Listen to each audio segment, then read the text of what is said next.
வணக்கம். இந்து ஜனநாயக பேரவை அமைப்பினுடைய நிறுவன தலைவர் தொண்டி அண்ணாதுரை பேசுகிறேன். தற்பொழுது சிவகங்கை மாவட்டத்தில் இந்து ஜனநாயக பேரவையினுடைய கலந்தாய்வு கூட்டம் நடைபெற்றுக் கொண்டிருக்கின்றது.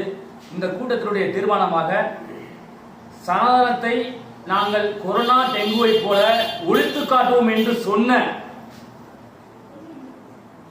திராவிட முன்னேற்ற கழகத்தினுடைய அமைச்சர் உதவாத உதயநிதியை இந்து ஜனநாயக பேரவையின் சார்பாக இந்த தீர்மானத்தின் மூலமாக வன்மையாக கண்டிக்கின்றோம். அது மட்டுமல்லாமல் இந்து சமய அறநிலைத்துறை அமைச்சர் என்கின்ற போர்வையில அந்த ஒழிப்பு, அதாவது சனாதன ஒழிப்பு மாநாட்டில் காவி உடையில் கலந்து கொண்ட கபோதி இந்து சமய அறநிலைத்துறை அமைச்சர் சேகர் கோவை உடனடியாக இந்த தமிழக அமைச்சரவையில் இருந்து உடனடியாக நீக்க வேண்டும் என்று இந்து ஜனநாயக பேரவையின் சார்பாக இந்த தீர்மானத்திலே நாங்கள் நிறைவேற்றியிருக்கின்றோம். மரியாதைக்குரிய சகோதரர் பாரதிய ஜனதா கட்சியினுடைய மாநில தலைவர் அண்ணாமலை அவர்கள் குறிப்பிட்ட காலத்திற்குள்ள தமிழக அமைச்சரவையிலிருந்து சேகர் பாபு அவர்களை நீக்கவில்லை என்று சொன்னால் தமிழகம் முழுவதும் மிகப்பெரிய ஒரு போராட்டத்தை பாரதிய ஜனதா கட்சி கையில் எடுப்போம் என்று சொல்லியிருக்கின்றார்கள். அவர்களுக்கு இந்து ஜனநாயக பேரவை மிகப்பெரிய ஒரு ஆதரவை நாங்கள் தெரிவிக்க தயாராக விட்டோம்.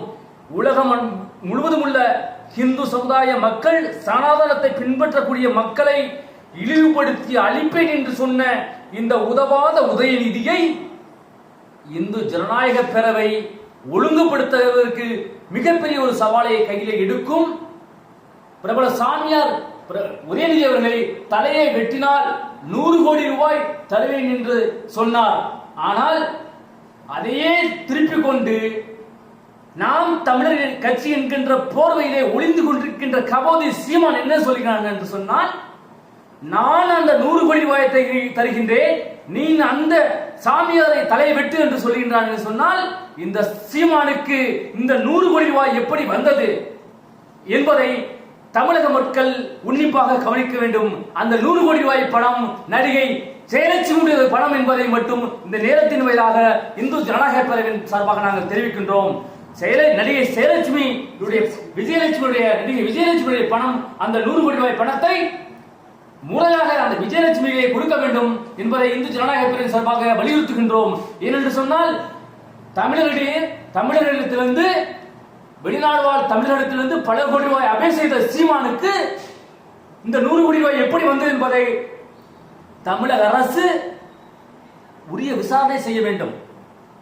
சாமியார் சொல்லியிருக்காரு, ரைட்டு, அவர் மேல ஒரு வழக்கு பதிவு செய்யி 100 கோடி ரூபாய் சீமான் இருக்குன்னு சொன்னானே, அதுக்கு ஒரு வழக்கு பதிவு செய்ய விசாரணை செய்யணும் நீ, ரைட்டு.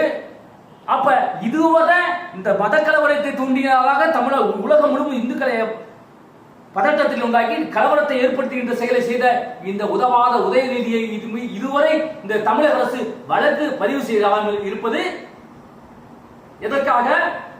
அப்ப உங்களுடைய அரசு நீங்கள் என்ன செய்யலாம் என்ற ஒரு ஆணவமா திமுகவிற்கு விரைவிலே தமிழகத்திலே இந்த திராவிட முன்னேற்ற கழக அரசு துடை தெரியப்படும். அது இந்து ஜனநாயக பேரவை களத்திலே இறங்கி போராடும். இவர்களை போன்ற மகளிர் சக்திகள் எல்லாம் இன்று களத்திலே இறங்கிவிட்டார்கள். திமுக வேரோடும் மண்ணோடும் விரைவில் அழிக்கப்படுவது உறுதி என்பதை மட்டும் எங்களுடைய தீர்மானத்தின் மூலமாக இந்து ஜனநாயக பேரவையின் சார்பாக இந்த ஐஜேபி நியூஸுக்கு பகிரங்கமான ஒரு சவாலை தமிழக அரசுக்கு விடுக்கிறோம்.